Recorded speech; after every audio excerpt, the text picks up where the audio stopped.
எல்லோருக்கும் வணக்கம். இது உங்கள் study with Darshini YouTube channel. நம்ம இந்த வீடியோவில் February 17 கரண்ட் அஃபேர்ஸ் பார்க்க போகிறோம். இன்றைக்கான கரண்ட் அஃபேர்ஸ் பார்க்கறதுக்கு முன்னாடி எஸ்டர்டே கரண்ட் அஃபேர்ஸ் ஃபாஸ்ட்டாக ஒரு தடவை ரிவிஷன் பார்த்துட்டு ஸ்டார்ட் பண்ணலாம். ஸோ ஒவ்வொரு கொஸ்டினுக்கும் ஆன்சர் கமெண்ட் பண்ணுங்கள். நான் டெய்லி இதை சொல்லிகிட்டு இருக்கேன். ஒரு சில பேர் தான் கண்டினியூவாக பண்ணுறீங்க. தொடர்ந்து பண்ணுங்கள். உங்கள் பார்ட்டிசிபேஷனை கொடுங்க. உங்களால் முடிஞ்சதை நீங்கள் பண்ணுங்கள். உங்களுக்காக பண்ணுங்கள் அப்படிங்கிறத சொல்கிறேன். சரி, நம்ம ரிவிஷன் பார்க்கலாம். நாட்டின் முதல் நீருக்கடியிலான சாலை மற்றும் ரயில் வழித்தட இரட்டை சுரங்கப்பாதை எங்கு அமைக்கப்பட உள்ளது? ஆன்சர் அஸ்ஸாம். குமார் பாஸ்கர் வர்மா சேது பாலம் எங்கு திறக்கப்பட்டுள்ளது? ஆன்சர் குவாஹாத்தி.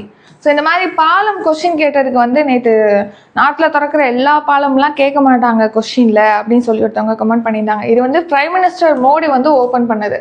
ஸோ முக்கியமான ஒரு நபர், இந்தியாவுடைய பிரதமர் ஓப்பன் பண்ணுறதை நம்ம கம்பல்சரி பார்த்து தான் ஆகணும். வீடியோக்காக கொஸ்டின் இன்க்ரீஸ் ஆகணும் அப்படிங்கிறதுக்காக நம்ம போடுறது கிடையாது. ஸோ இதெல்லாம் இம்பார்ட்டன்ட் அப்படிங்கிறனால தான் நம்ம கொடுக்குறோம். அதுக்கு தான் நம்ம நியூஸ் பேப்பரே கொண்டு வந்து நம்ம வாசிச்சு விட்டுடலாம் இல்லையா? ஏன் இப்படி பண்ணுறதுல உங்களுக்கு என்ன தேவைப்படுதோ அதை தான் கொடுத்துட்ருக்கோம். இது நம்ம சேனலில் ஃபாலோ பண்ணுறது இது 2 கொஸ்டின் வருமா அப்படின்னு டவுட் இருக்குது அப்படின்னா ஏற்கனவே ப்ரூஃப் வீடியோ நம்ம சேனலில் அப்லோட் பண்ணியிருக்கோம். செக் பண்ணிக்கோங்க ஒன்ஸ். சரி, அடுத்த கொஸ்டின். புத்தாக்க இந்தியா 2ஆம் கட்ட நிதி ஆதரவு திட்டத்துக்கு எத்தனை கோடி ஒதுக்கீடு செய்யப்பட்டுள்ளது? ஆன்சர் 10,000 கோடி. நாடு முழுவதும் எத்தனை புற்றுநோய் புறநோயாளி சிகிச்சை மையங்கள் செயல்பட்டு வருகிறது? ஆன்சர் 466. இஸ்ரோ நாசா கூட்டு முயற்சியால் உருவாக்கப்பட்ட புவி கண்காணிப்பு செயற்கைக்கோள் எது? ஆன்சர் நிசார். பருவநிலை மாற்ற நடவடிக்கைகளுக்காக மொத்த ஜிடிபியில் எத்தனை சதவிகிதம் ஒதுக்கீடு செய்யப்பட்டுள்ளது? ஆன்சர் 5.6%. டியல்லா என்பது கீழ்கண்ட எந்த நாட்டின் அமைச்சரவையின் மெய்நிகர் அமைச்சர்? Answer Albania. பாதுகாப்பு விவகாரம் தொடர்பான உலக நாடுகளின் மாநாடு எங்கு நடைபெற்றது? ஆன்சர் ஜெர்மனியில மியூனிக்ல. எங்கு உள்ள பூங்காவுக்கு வள்ளலார் பூங்கா என பெயர் சூட்டப்பட உள்ளது? ஆன்சர் கடலூர். அனைத்துலக வள்ளலார் மாநாடு 2026 எங்கு தொடங்கப்பட்டுள்ளது? ஆன்சர் சென்னை. ஏஐ தாக்க உச்சி மாநாடு 2026 எங்கு நடைபெற உள்ளது? Answer new Delhi. புல்வாமா தாக்குதல் நினைவு தினம் எந்த நாளில் அனுசரிக்கப்படுகிறது? February 14, 14ஆம் தேதி. WTT star contender Chennai 2026 table tennis தொடரின் கலப்பு இரட்டையர் பிரிவில் இந்தியாவின் ஹர்மித் தேசாய் யசஸ்வினி கோபதே இணை டேஷ் பதக்கம் வென்றது? ஆன்சர் வெள்ளி பதக்கம். இப்போ இன்றைக்கான கரண்ட் அஃபேர்ஸ் பார்க்கலாம். February 17. So today current affairs பார்க்கலாம். அதுக்கு முன்னாடி இன்னைக்கு என்ன குவாட் அப்படின்னா, each moment is a choice. We can always choose how we respond. அதாவது எவ்ரி மூமெண்ட் உங்களுக்கு ஒரு சாய்ஸ் இருந்துகிட்டே தான் இருக்குது. இப்போ இந்த வீடியோ பார்த்துக்கிட்டு இருக்கீங்க, இதை தொடர்ந்து பார்க்கலாமா, இல்லை இந்த அட்வைஸை கூட நம்ம என்ன பண்ணிடலாம், ஸ்கிப் பண்ணிடலாமா அப்படிங்கிற ஒரு சாய்ஸ் உங்கள் கையில் இருக்குது. இதை பார்த்து முடிச்சதுக்கு என்ன பண்ணலாம், தூங்கலாமா, படிப்போமா, இல்லை வெளியில் போவோமா அப்படின்னு சொல்லிட்டு ஏகப்பட்ட சாய்ஸஸ் உங்கள் முன்னாடி தான் இருக்குது. நீங்கள் தான் அது மட்டும் இல்லாமல் இந்த சாய்ஸை பிக் பண்ணுறதுக்கான எப்படி நீங்கள் ரெஸ்பாண்ட் பண்ணலாம் அப்படிங்கிறதுக்காகவும் நீங்களே சூஸ் பண்ணிக்கலாம். அப்படிதான் உங்கள் வாழ்க்கை அப்படிங்கிறது இருக்குது. நம்ம என்ன பண்ணுறோம், வாழ்க்கையே நம்மளை ஆட்கள் அடிச்சுட்டு போகிறது அப்படிங்கிற மாதிரி நினைக்கிறோம். எவ்ரி மூமெண்ட் உங்கள் கையில் சாய்ஸ் இருக்குது. நீங்கள் எப்படி சூஸ் பண்ணுறீங்களோ அதை பொறுத்து தான் உங்கள் வாழ்க்கை இருக்கும். ஸோ அதை நீங்கள் வைஸாக சூஸ் பண்ணுங்க அப்படிங்கிறது தான் நான் சொல்கிறேன். சரியா? இப்போ நம்ம கரண்ட் அஃபேர்ஸ் பார்க்கலாம். உங்களோட நீங்கள் எந்த சைடு போகணுமோ அதே சைடு தான் உங்கள் சாய்ஸை நோக்கி இருக்கணும். இப்போ நான் கோயம்புத்தூர் போகணும் அப்படின்னு சொல்லிட்டு அதுக்கு ஆப்போசிட் சைடு டைரக்ஷனில் நான் பஸ் ஏறி போகணும்னா கரெக்டாக இருக்குமா? இருக்காது. எது வேணுமோ அதை நோக்கி போகணும்னா அதுக்கேற்ற மாதிரியான ஆப்ஷன்ஸை தான் நீங்கள் பிக் பண்ணணும். கரண்ட் அஃபேர்ஸ் பார்க்கலாம். State and scheme. இந்தியாவின் முதல் பசு அருங்காட்சியகம் எங்கு அமைக்கப்படுகிறது? ஆன்சர் மதுரா. ஸோ உத்தரப்பிரதேச மாநிலத்தின் மதுரால தான் இப்போது இந்தியாவிலே முதன்முறையாக பசு பாரம்பரிய அருங்காட்சியகம் அப்படிங்கிறது அமைக்கிறாங்க. ஸோ ஒரு புனிதம் மிக்கதாக தான் இந்த பசுவை கருதுறாங்க. ஸோ இந்த பசுவுடைய பாரம்பரியம் இதோட சேர்த்து இன்னும் முக்கியமான கால்நடை இனங்கள், அழிந்து வரக்கூடிய இனங்கள் சம்பந்தமாகவும் அருங்காட்சியகத்தில் காட்சிப்படுத்தப்படும் அப்படின்னு சொல்லிட்டு தெரிவிச்சிருக்காங்க. ஸோ மதுரால இதுக்கான museum so India's first ever கவு கல்ச்சர் மியூசியம் அப்படிங்கிறது மதுரால அமைக்கிறாங்க, உத்தரப்பிரதேச மாநிலத்தின் மதுரால. ஸோ இளம் தலைமுறையினருக்கு வந்து பசுமாட்டுடைய பாரம்பரியம், மற்ற கால்நடை இனங்கள் பற்றி தெரிஞ்சுக்கிறது, அழிந்து வரக்கூடிய இனங்கள் பற்றியும் காட்சிப்படுத்தப்படும் இந்த மியூசியத்தில் அப்படின்னு சொல்லி தெரிவிச்சிருக்காங்க. இந்த மியூசியம் பார்த்தீங்கன்னா பிரஷ்தீத் விகாஸ் பரிஷத் அமைப்பு சார்பில் தான் அமைக்கப்படுகிறது. அடுத்த ரீசனாக வந்து நாட்டிலே ஃபர்ஸ்ட் டைம் நீருக்கடியில் சாலை அப்புறம் ரயில் போக்குவரத்துக்காக இரட்டை சுரங்கப்பாதை அமைக்கிறதுக்கு திட்டமிட்டிருக்காங்க. அசாம்ல அமைக்க போறதா சொல்லியிருக்காங்க. இந்தியாவில் முதல் குடிசை பகுதி இல்லாத நகரமாக சூரத் நகரம் உருவாகுது. அடுத்து இந்தியாவில முதன்முறையாக தனக்குன்னு ஒரு மாநில நுண்ணுயிரிய கேரளா ஸ்டேட் அறிவிச்சிருக்காங்க. அந்த மாநில நுண்ணுயிரி என்ன, அதோட நேம் என்ன அப்படிங்கிறத கமெண்ட் பண்ணிருங்க. இது உங்களுக்கான கொஸ்டின். அடுத்து இந்தியாவின் முதல் பட்டாம்பூச்சி சரணாலயம் கேரளால வந்து அறிவிச்சிருக்காங்க. அரளம் பட்டாம்பூச்சி சரணாலயம். அது நாட்டிலே ஃபர்ஸ்ட் டைம் கடலுக்கு நடுவுல மீன் பண்ணை திட்டம், மீன் வளர்க்கும் திட்டமானது தொடங்குறாங்க அந்தமான் நிக்கோபார்ல. அடுத்து இந்தியாவில் ஃபர்ஸ்ட் தனியார் செயற்கைக்கோள் ஆலையானது சனந்தில் அமைச்சிருக்காங்க. வனவிலங்குகளை பாதுகாக்கிறதுக்காக இந்தியாவிலே ஃபர்ஸ்ட் டைம் ரெட் ரோடு அமைக்கிறாங்க, நேஷனல் ஹைவே 45ல. National current affairs. இந்திய அரசமைப்பின் டேஷ் பிரிவு மக்களவை தலைவர் மற்றும் துணைத் தலைவர் இருவரையும் தேர்ந்தெடுக்க வேண்டும் என வரையறை செய்துள்ளது. Answer article 93. ஸோ இப்போ மக்களவை தலைவர் அப்புறம் துணைத் தலைவர் அப்படின்னு சொல்லிட்டு இருக்காங்க இல்லையா. இப்போ வந்து மக்களவை தலைவரா 18வது மக்களவை தலைவரா யார் இருக்காங்க? ஓம் பிர்லா சபாநாயகர் இருக்காரு. அவருக்கு எதிராக பதவி நீக்கம் தீர்மானமானது கொண்டு வராங்க எதிர்கட்சியினர் அப்படின்னு சொல்லிட்டு நம்ம பார்த்துருப்போம். அதுக்காக நோட்டீஸ் வழங்கியிருக்காங்கன்னு சொல்லி.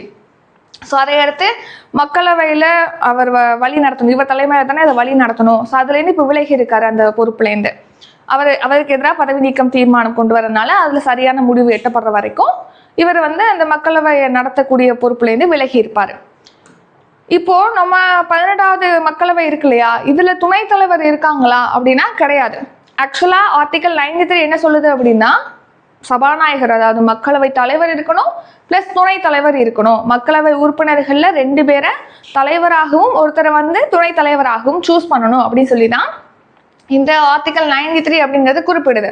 ஆனா ஆக்சுவலா 16வது மக்களவையில பாத்தீங்கன்னா சபாநாயகர் அப்புறம் துணைத் தலைவர் இருந்திருக்காங்க. 17வது மக்களவையிலையும் சரி 18வது மக்களவையிலையும் சரி சபாநாயகர் மட்டும்தான் இருந்திருக்காங்க. அவர் வந்து ஓம் பிர்லா தான். துணைத் தலைவரை வந்து எலெக்ட் பண்ணவே இல்லை. ஸோ நார்மலாக பார்த்தீங்கன்னா துணைத் தலைவரை எலெக்ட் பண்ணும்போது தலைவர் சபாநாயகர் வந்து ஆளும் கட்சியிலேருந்தும் துணைத் தலைவர் வந்து எதிர்கட்சியிலேருந்தும் சூஸ் பண்ணுறது தான் வழக்கமாக இருக்கும். ஆனால் அது கட்டாயம் அப்படின்னு கிடையாது. இப்போ எதுக்காக துணைத் தலைவர் பொறுப்பை பற்றி பார்க்குறோன்னா, இப்போ சபாநாயகர் பொறுப்புல இல்லாத டைம்ல அந்த அவையை நடத்தக்கூடிய அதிகாரம் யாருக்கு இருக்குன்னா துணைத் தலைவருக்கு தான் இருக்கு. ஆனா இப்போ துணைத் தலைவர் இல்லை இல்லையா. ஸோ அப்போ அந்த துணைத் தலைவர் பொறுப்புக்கான ஒரு அவசியம் அப்படிங்கிறது இப்போ ஏற்பட்டிருக்கு. ஸோ அதனால இதை பத்தி நம்ம பார்த்துக்கிட்டு இருக்கோம். ஸோ இந்திய அரசமைப்புடைய 93வது சட்டப்பிரிவு என்ன சொல்லுதுன்னா மக்களவை தலைவர் அப்புறம் துணைத் தலைவர் 2 பேருமே தேர்ந்தெடுக்கணும் அப்படின்னு சொல்லிட்டு ஆர்டிகல் 93ல குறிப்பிட்டிருக்காங்க. 16th லோக்சபா, அதாவது 16வது மக்களவையில வந்து துணைத் தலைவர் பதவி இருந்துச்சு. ஆனா 17, 18வது மக்களவையில துணைத் தலைவர் பதவி அப்படிங்கிறது காலியா இருந்துச்சு. மக்களவை தலைவரா யார் இருந்தாங்க? ஓம் பிர்லா. நெக்ஸ்ட், இப்போ மக்களவை தலைவர் இல்லாத டைம்ல அவையை நடத்துறது, பதவி பிரமாணம் செய்து வைக்கிறது, இந்த வேலையெல்லாம் யாருக்கு இருக்கு அப்படின்னா மக்களவை துணைத் தலைவருக்கு இருக்கு. நெக்ஸ்ட் பாருங்க, இப்போ வித்தியாசம் என்ன அப்படின்னா, இப்போ மக்களவை தலைவரா இருக்காங்க சபாநாயகர் அப்படின்னா அவங்களுக்குன்னு ஒரு சீட்டு சென்டர்ல கொடுத்துருப்பாங்க. அவர் அங்கே அமர்ந்துதான் இந்த அவையை வந்து வழி நடத்துவாரு. நார்மலா அந்த எம்பிக்கள்லாம் உட்கார இடத்துல இவர் உட்கார மாட்டாரு. ஸோ அந்த அவையை வழி நடத்தக்கூடிய பொறுப்புல தான் சபாநாயகர் இருப்பாரு. அதே டைம்ல துணைத் தலைவர் பாத்தீங்கன்னா இந்த எம்பிக்களோட ஒரு ஆளா இருக்கலாம், விவாதங்கள்ல இவர் பங்கேற்க முடியும். ஆனா சபாநாயகரா இருக்காரு அப்படின்னா அவர் விவாதங்கள்ல பங்கேற்க முடியாது, அவையை வழி நடத்த தான் அவரால் முடியும். ஸோ இதெல்லாம் டிஃபரன்ஸ். நெக்ஸ்ட், துணைத் தலைவர் பாத்தீங்கன்னா மக்களவை தலைவர் இல்லாத டைம்ல இவர் அந்த அவையை வழி நடத்துவார். நெக்ஸ்ட், அரசமைப்பு விதி 96 என்ன சொல்லுது அப்படின்னா, இப்போ 2 பேர் இருக்காங்க இல்லையா, மக்களவை தலைவர் மக்களவை துணைத் தலைவர், இவங்க 2 பேர் மீதோ அல்லது ஒருவர் மீதோ பதவி நீக்க தீர்மானம் கொண்டு வராங்க அப்படின்னா அந்த டைம்ல அந்த எண்ட் முடிவு வர வரைக்கும் அவங்க அந்த பொறுப்புல இருக்க முடியாது, அவையை வழி நடத்த முடியாது அப்படிங்கிறது தான் இந்த ஆர்டிகல் 96 வந்து குறிப்பிடுது. Tamil Nadu current affairs. மத்திய மாநில உறவுகள் குறித்து யாருடைய தலைமையில் உயர்நிலை குழு அமைக்கப்பட்டது? ஆன்சர் நீதிபதி குரியன் ஜோசப். ஸோ மத்திய மாநில உறவுகள் சம்பந்தமாக ஆய்வு செய்யறதுக்காக அதுக்கான அறிக்கையை வழங்கும் வகையில் நீதிபதி குரியன் ஜோசப் அவர்கள் தலைமையில தான் உயர்நிலை குழு அப்படிங்கிறது முதலமைச்சர் ஸ்டாலின் அவர்களால் தமிழ்நாடு கவர்மெண்ட்னால அமைக்கப்பட்டிருக்கும். இப்போ அந்த உயர்நிலை குழு பார்த்தீங்கன்னா அவங்களுடைய அறிக்கையுடைய முதல் பாகத்தை வந்து சமர்ப்பிச்சிருக்காங்க முதலமைச்சர் ஸ்டாலின் அவர்கள்ட்ட. ஸோ எப்போ போன வருஷம் 2025 ஏப்ரல் 15 தான் இந்த உயர்நிலை குழுவை உச்சநீதிமன்றத்துடைய முன்னாள் நீதிபதி குரியன் ஜோசப் தலைமையில அமைச்சிருப்பாங்க. ஸ்டேட் கவர்மெண்ட்டுக்கும் சென்ட்ரல் கவர்மெண்ட்டுக்கும் இடையிலான அந்த உறவு பகிர்வு சம்பந்தமாக. இப்போ சென்ட்ரல் கவர்மெண்ட் அதிகமாக அதிகாரம் வச்சிருக்காங்க, ஸ்டேட் கவர்மெண்ட்டுக்கு அதிகாரம் கம்மியாக இருக்கு. ரெண்டு பேர் உறவையும் எப்படி வந்து மீட் பண்ணலாம், ஏன்னா நம்ம தமிழ்நாடுக்கும் சென்ட்ரல் கவர்மெண்ட்டுக்கும் செட் ஆகலை இல்லையா. ஸோ அதை எடுத்து அதை ஆய்வு செய்யறதுக்காக அதை சரியாக கொண்டு போகிறதுக்கு என்ன பண்ணலாம் இதெல்லாம் ஆய்வு செய்யறதுக்காக இந்த குழு அமைச்சிருப்பாங்க போன வருஷம் ஏப்ரலில். இதில் யாரெல்லாம் குழு உறுப்பினர்களாக இருக்காங்க அப்படின்னா அசோக்வர்தன் ஷெட்டி, அப்புறம் நாகநாதன், இவங்கெல்லாம் வந்து குழுவில் உள்ள உறுப்பினர்கள். ஜோசப் குரியன் தலைமையில தான் குழு அமைச்சிருப்பாங்க. ஸோ இதுதான் ஃபர்ஸ்ட் குழுவா ஸ்டேட் கவர்மெண்ட் அப்புறம் சென்ட்ரல் கவர்மெண்ட்டுக்கு இடையிலான ரிலேஷன்ஷிப் சம்பந்தமாக ஆய்வு செய்யறதுக்காக அமைக்கப்பட்ட முதல் குழுவா இது ஜோசப் குரியன் தலைமையிலான குழு அப்படின்னு பார்த்தா கிடையாது. ஏற்கனவே பார்த்தீங்கன்னா ஒரு 3 குழு அமைச்சிருக்காங்க. ராஜமன்னார் குழு, இது மத்திய மாநில உறவுகள் சம்பந்தமாக ஆய்வு செய்யறதுக்காக தமிழ்நாடு கவர்மெண்ட் அமைச்சிருப்பாங்க. அதுக்கடுத்து சர்க்காரியா குழுவும் பூஞ்சி ஆணையமும் பார்த்தீங்கன்னா சென்ட்ரல் கவர்மெண்ட் அமைச்சிருப்பாங்க மத்திய மாநில உறவுகள் சம்பந்தமாக ஆய்வு செய்யறதுக்காக. ஸோ இப்போ அமைச்சிருக்காங்களே ஜோசப் குரியன் தலைமையிலான குழு, அவங்க வழங்கக்கூடிய அந்த அறிக்கை பார்த்தீங்கன்னா ஓப்பன் ஆக்சஸ் கொடுக்கறதா சொல்லியிருக்காங்க. இதை வந்து தமிழ்நாடுடைய அரசு அரசு வெப்சைட்ல வந்து ஏற்றிடுவாங்க. பிடிஎஃபாக நீங்கள் யார் வேணாலும் டவுன்லோட் பண்ணி அதை பார்த்துக்கலாம். ஆனால் அதில் உள்ள விவரங்களை மாற்றக்கூடாது. அந்த மாதிரி ஓப்பன் ஆக்சஸ் வந்து கொடுத்துருக்காங்க. நாட்டிலே முதன்முறையாக இந்த மாதிரி ஒரு அறிக்கைக்கு வந்து ஓப்பன் ஆக்சஸ் கொடுத்துருக்காங்க உயர்நிலை குழுவோடைய அறிக்கைக்கு. அடுத்த ரீசன் நியூஸ், 8வது ஊதிய குழு பார்த்தீங்கன்னா ரஞ்சனா பிரகாஷ் தேசாய் அவங்க தலைமையில் அமைக்கப்பட்டிருக்கு. மாநில கல்விக் கொள்கையை வடிவமைக்க முருகேசன் தலைமையில 14 பேர் கொண்ட குழு அமைச்சிருப்பாங்க. பயிற்சி மையங்களை மாணவர்கள் அதிகமாக சார்ந்திருக்கிறது குறைக்கிறதுக்காக வினித் ஜோஷி தலைமையில குழு அமைச்சிருப்பாங்க. உச்சநீதிமன்ற தீர்ப்புனால அரசு பணியாளர் தேர்வு முறையில ஏற்பட்ட மாற்றம் சம்பந்தமாக ஆய்வு செய்யறதுக்காக ஜிஎம் அக்பர் தலைமையில குழு அமைக்கப்பட்டிருக்கு. அடுத்த ஆவண கொலைகளை தடுக்கிறதுக்காக சட்டம் இயற்றணும், அது சம்பந்தமான பரிந்துரைகளை வழங்கணுங்கிறதுக்காக KN பாஷா தலைமையில ஆணையம் அமைச்சிருக்காங்க. இதெல்லாமே இம்பார்ட்டன்ட், நோட் பண்ணிக்கோங்க. அடுத்ததான் தமிழ்நாடு கரண்ட் அஃபேர்ஸ். மின்னணுவியல், ஜவுளி மற்றும் தோல் ஏற்றுமதியில் எந்த மாநிலம் முன்னிலை வகிக்கிறது, முதலிடம் பிடித்துள்ளது? ஆன்சர் தமிழ்நாடு. அதாவது இப்போ 2025 to 26 ஆண்டுக்கான எக்கனாமிக் சர்வே, அதாவது பொருளாதார ஆய்வறிக்கையை தமிழ்நாடு கவர்மெண்ட் ரிலீஸ் பண்ணியிருக்காங்க. சென்ட்ரல் கவர்மெண்ட் எப்படி ரிலீஸ் பண்ணுறாங்க அந்த மாதிரி ஸ்டேட் கவர்மெண்ட், நம்ம தமிழ்நாடு ஸ்டேட் கவர்மெண்ட் தமிழ்நாட்டுக்குன்னு பொருளாதார ஆய்வறிக்கையை ரிலீஸ் பண்ணியிருக்காங்க. ஸோ அந்த ஆய்வறிக்கையில் தான் இதெல்லாம் ரொம்ப இம்பார்ட்டன்ட். அடுத்த எக்ஸாம்பிள் கம்பல்சரி நீங்கள் இதெல்லாமே வந்து எதிர்பார்க்கலாம் கொஸ்டின் கேட்கறதுக்கு. ஏன்னா போன தடவை இதுலேருந்து அதிகமாக கொஸ்டின் வந்திருக்கும். மின்னணுவியல், ஜவுளி, தோல் ஏற்றுமதி இதிலெல்லாம் வந்து தமிழ்நாடு ஃபர்ஸ்ட் பிளேஸில் இருக்குது. ஸோ பொருளாதார ஆய்வறிக்கை 2025 to 26 ரிலீஸ் பண்ணியிருக்காங்க. இதில் என்ன சொல்லியிருக்காங்க, மின்னணுவியல், ஜவுளி அப்புறம் தோல் ஏற்றுமதியில் தமிழ்நாடு இந்தியாவிலே முதலிடத்துல இருக்கு. அடுத்து உயர்கல்வி சேர்க்கை. உயர்கல்வி சேர்க்கைன்னா 12th முடிச்சுட்டு அடுத்து போய் கண்டினியூஸாக படிக்கிறாங்க, காலேஜில் போய் உயர்கல்வி நிறுவனங்களை ஜாயின் பண்ணுறாங்க இல்லையா, அந்த சேர்க்கை விகிதம் அப்படிங்கிறது 47% வந்து இருக்கு. அதுவே தேசிய அளவில் எவ்வளவா இருக்கு அப்படின்னா 28.4% மட்டும்தான் இருக்கு. நம்ம 50க்கு 3% தான் கம்மி, 47% வந்து இருக்கும். அடுத்து நம்ம நாட்டுடைய பொருளாதார மேம்பாட்டுக்கு தமிழ்நாட்டுடைய வேளாண்மை பங்களிப்பு அப்படிங்கிறது 1 லட்சம் கோடி அப்படின்னு தெரிவிச்சிருக்காங்க. நெக்ஸ்ட் பாருங்க, கேழ்வரகு, கரும்பு இது உற்பத்தியில் இந்திய அளவில் தமிழ்நாடு ஃபர்ஸ்ட் பிளேஸ்ல இருக்கு. இதெல்லாம் நோட் பண்ணிக்கணும். அடுத்து தமிழ்நாடு சேவைத்துறை பார்த்தீங்கன்னா 2024 to 25 11.3% growth எட்டியிருக்கு அப்படின்னு இந்த ஆய்வறிக்கையில் தெரிவிச்சிருக்காங்க. அடுத்து வணிக பொருட்களோட ஏற்றுமதி அப்படிங்கிறது $52.07 பில்லியன் அதிகரிச்சிருக்கு.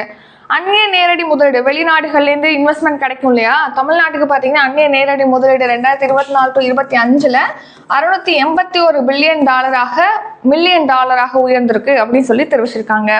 சிசு இறப்பு விகிதம் எவ்வளவா குறைஞ்சிருக்குன்னா 1000 குழந்தைகள் பிறக்குது அப்படின்னா 12 குழந்தைகள் வந்து இறக்குது. அப்படிங்கிற மாதிரி சிறுச இறப்பு விகிதமானது இருக்கு அப்படின்னு தெரிவிச்சிருக்காங்க. Tamil Nadu current affairs. தமிழர் தடம் என்ற வலைதளம் கீழ்கண்ட யாருக்காக தொடங்கப்பட்டது? புலம்பெயர்ந்த தமிழர் நலனுக்காக தான் தமிழர் தடம் அப்படிங்கிற ஒரு இணையதளம் வலைதளம் அப்படிங்கிறது இப்போ லான்ச் பண்ணியிருக்காங்க. ஸோ இதில் பார்த்தீங்கன்னா இப்போ இங்கேருந்து வெளிநாடுகளுக்கு புலம்பெயர்ந்து போயிருப்பாங்க இல்லையா, அந்த புலம்பெயர்ந்த வரலாறு. ஸோ பல வருஷத்துக்கு முன்னாடி, பல 100 வருஷத்துக்கு முன்னாடி தான் வெளிநாடுகளுக்கு புலம்பெயர்ந்து அங்கே ஒவ்வொரு ஜென்ரேஷனாக வந்து மக்கள், தமிழ்நாடு மக்கள் வாழ்ந்துட்டு இருக்காங்க, தமிழ் மக்கள். ஸோ அந்த சம்மந்தமான குறிப்புகள், வரலாற்று விவரங்கள் இதெல்லாம் பகிர்ந்து கொள்வதற்காக தான் தமிழர் தடம் அப்படிங்கிற பெயரை ஒரு புதிய வலைதளமானது ஓப்பன் பண்ணியிருக்காங்க புலம்பெயர்ந்த தமிழர்களுடைய நலனுக்காக. உலகெங்கும் வாழக்கூடிய புலம்பெயர்ந்த தமிழர்களுடைய இடம்பெயர்வு தொடர்பான வரலாற்று செய்தி, ஆய்வு கட்டுரைகள், குடிபெயர்வு குறிப்புகள், வரலாற்று நிகழ்வுகளை பதிவு செய்யலாம், நீங்கள் ஷேர் பண்ணலாம் ஆகிய காரணங்களுக்காக தமிழர் தடம் அப்படிங்கிற இணையவழி களஞ்சியமானது இப்போ தொடங்கியிருக்காங்க. அடுத்து தமிழ் மனம். தமிழ் மனம் என்னன்னா, இப்போ அயலக தமிழர்கள் இருக்காங்க இல்லையா, அங்கே ஒவ்வொரு ஜென்ரேஷனாக வாழ்ந்துட்டு வருவாங்க. அந்த நாட்டில் என்ன கல்ச்சர் இருக்கோ, அந்த நாட்டில் என்ன லாங்குவேஜ் இருக்கோ அதை தான் அவங்க ஃபாலோ பண்ணிட்டு இருப்பாங்க. இப்போ நம்ம தமிழ்நாடு மக்கள் தானே ஒரு காலத்தில் அவங்க. ஸோ அப்போ அவங்களுக்கு நம்ம தமிழ்நாடுடைய பாரம்பரியம், நம்மளுடைய கலாச்சாரம், நம்மளுடைய மொழியை சொல்லி கொடுக்கணும் அப்படின்னு சொல்லிட்டு இங்கேருந்து தமிழ் அறிஞர்கள், ஆசிரியர்கள் அனுப்பி அவங்களுக்கு பயிற்சி கொடுக்கறது. அதுக்காக தான் தமிழ் மனம் அப்படிங்கிற திட்டம்.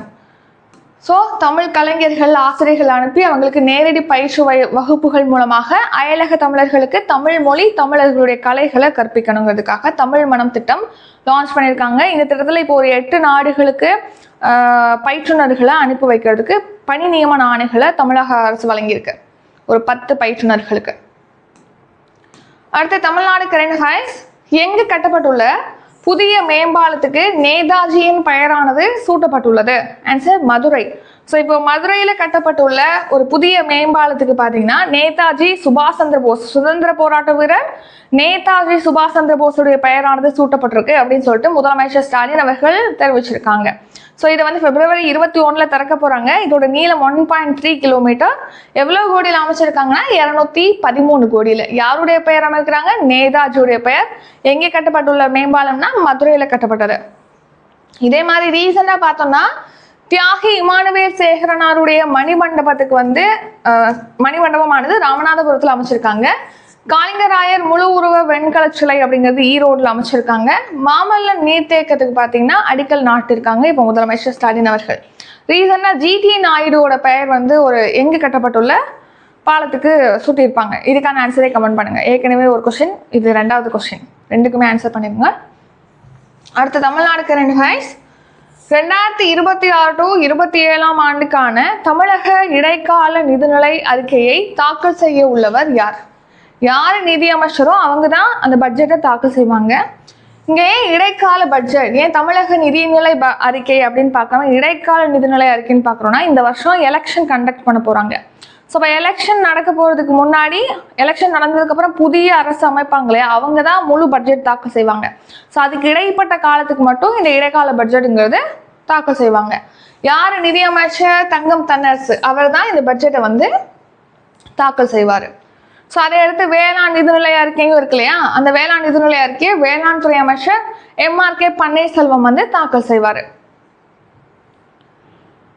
அடுத்து சமிட்ஸ்.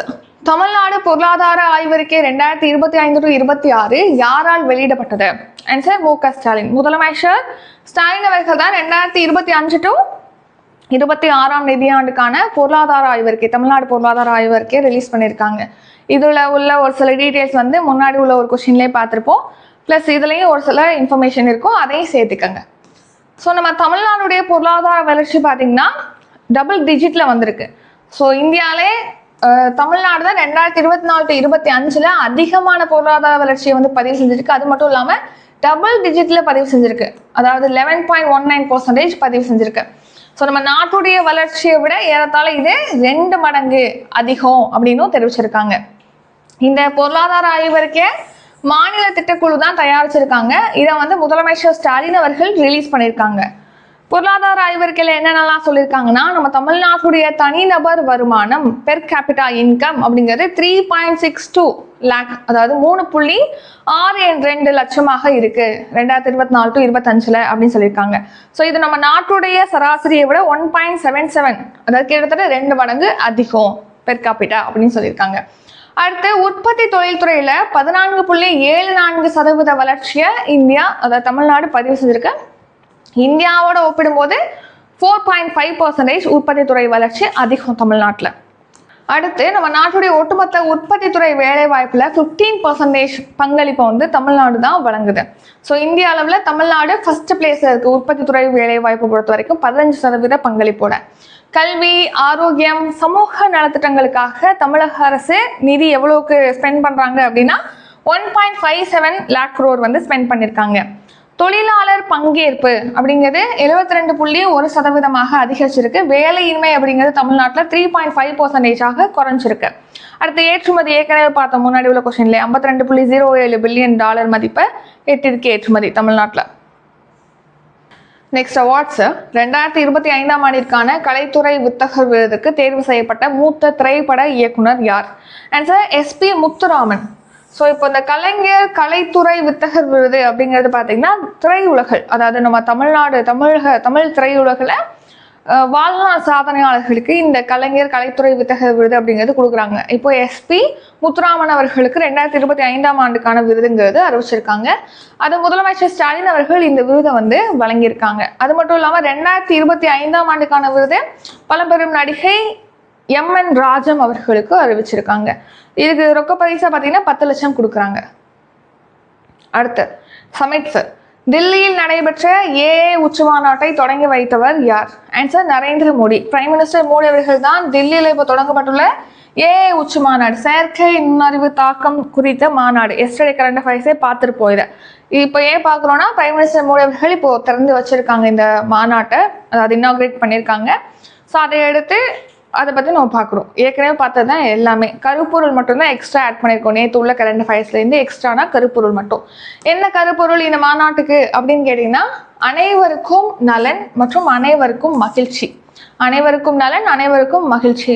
அதில் பார்த்தீங்கன்னா சர்வஜன் ஹிதயா, சர்வஜன் சுகாயா.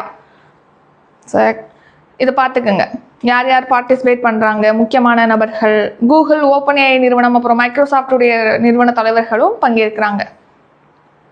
நேற்று உள்ளதுதான் திரும்ப பார்க்குறோம். சரியா? அடுத்து ஸ்போர்ட்ஸ். டல்லாஸ் ஓப்பன் டென்னிஸ் போட்டியில் சாம்பியன் பட்டத்தை வென்றவர் யார்? Answer Ben Sheldon. ஸோ இப்போ ரீசனாக நடந்த டல்லாஸ் ஓப்பன் டென்னிஸ் போட்டியில் பென் ஷெல்டன் இவர் தான் வந்து சாம்பியன் பட்டத்தை வின் பண்ணியிருக்காரு. ஸோ அவ்வளோதான், இதோட ஸ்போர்ட்ஸ் முடிஞ்சிருச்சு. நெக்ஸ்ட் வந்து ஷார்ட் நியூஸ் வந்து பார்க்குறோம். சபரிமலை ஐயப்பன் கோவிலில் பார்த்தீங்கன்னா அனைத்து வயது பெண்களுமே போகலாம் அப்படின்னு சொல்லிட்டு அனுமதி வழங்கியிருப்பாங்க. ஸோ அதை எதிர்த்து இப்போது கேரளா பார்த்தீங்கன்னா மனு தாக்கல் செஞ்சுருக்காங்க. அதை 9 நீதிபதிகள் கொண்ட உச்சநீதிமன்ற அமர்வானது விசாரிக்கும் அப்படின்னு சொல்லிட்டு தெரிவிச்சிருக்காங்க. அடுத்து இன்றைக்கான கரண்ட் அஃபேர்ஸ் ரிவிஷன் வந்து ஃபாஸ்ட்டாக பார்த்துடலாம். அப்புறம் நம்ம சேனலில் பார்த்தீங்கன்னா 22ஆம் தேதி Group 2 Group 4க்காக ஹோல் பேட்ச் வந்து ஸ்டார்ட் ஆகுது. 25ஆம் தேதி மேக்ஸ் பேட்ச் வந்து ஸ்டார்ட் ஆகுது. சப்ஸ்கிரிப்ஷன் கரண்ட் அஃபேர்ஸ் ஒவ்வொரு மந்த்துக்கு ப்ரொவைட் பண்ணுறோம். இதை பற்றி டீட்டெயிலாம் டிஸ்கிரிப்ஷனில் இருக்குது, செக் பண்ணி பார்த்துக்கோங்க. இன்றைக்கி தான் கரண்ட் அஃபேர்ஸ் டெஸ்ட் பேட்சில் ஜாயின் பண்ணுறதுக்கும் லாஸ்ட் டேட் பார்த்துருப்போம், அதையும் செக் பண்ணி பார்த்துக்கோங்க. இப்போ நம்ம பார்க்கலாம். இந்தியாவின் முதல் பசு அருங்காட்சியகம் எங்கு அமைக்கப்படுகிறது? ஆன்சர் மதுரா. இந்திய அரசமைப்பின் டேஷ் பிரிவு மக்களவை தலைவர் மற்றும் துணைத் தலைவர் இருவரையும் தேர்ந்தெடுக்க வேண்டும் என வரையறை செய்துள்ளது. ஆர்டிகல் 93. மத்திய மாநில உறவுகள் குறித்து யாருடைய தலைமையில் உயர்நிலை குழு அமைக்கப்பட்டுள்ளது? ஆன்சர் ஜோசப் குரியன். குரியன் ஜோசப் அல்லது ஜோசப் குரியன். அடுத்து மின்னணுவியல், ஜவுளி மற்றும் தோல் ஏற்றுமதியில் எந்த மாநிலம் முதலிடத்தில் உள்ளது? தமிழ்நாடு. தமிழர் தடம் என்ற வலைதளம் கீழ்கண்ட யாருக்காக தொடங்கப்பட்டது? புலம்பெயர்ந்த தமிழர் நலன். எங்கு கட்டப்பட்டுள்ள புதிய மேம்பாலத்துக்கு நேதாஜியின் பெயரானது சூட்டப்படுகிறது? ஆன்சர் மதுரை. 2026-27 ஆண்டுக்கான தமிழக இடைக்கால நிதிநிலை அறிக்கையை தாக்கல் செய்ய உள்ளவர் யார்? ஆன்சர் அமைச்சர் தங்கம் தென்னரசு. தமிழ்நாடு பொருளாதார ஆய்வறிக்கை 2025-26 யாரால் வெளியிடப்பட்டது? ஆன்சர் மு.க. ஸ்டாலின். முதலமைச்சர் மு.க. ஸ்டாலின். 2025ஆம் ஆண்டிற்கான கலைத்துறை வித்தகர் விருதுக்கு தேர்வு செய்யப்பட்ட மூத்த திரைப்பட இயக்குனர் யார்? Answer S P. முத்துராமன். தில்லியில் நடைபெற்ற ஏஐ உச்சி மாநாட்டை தொடங்கி வைத்தவர் யார்? Answer Narendra Modi. Dallas open tennis போட்டியில் சாம்பியன் பட்டத்தை வென்றவர் யார்? Answer Ben Shelton. இத்துடன் இன்றைக்கான கரண்ட் அஃபேர்ஸ் வீடியோ நிறைவடைகிறது. இந்த வீடியோ உங்களுக்கு பிடிச்சிருந்தா லைக் பண்ணுங்க, ஷேர் பண்ணுங்க. நம்ம சேனலை நீங்க சப்ஸ்கிரைப் பண்ணலன்னா மறக்காம சப்ஸ்கிரைப் பண்ணிக்கோங்க. நன்றி, வணக்கம்.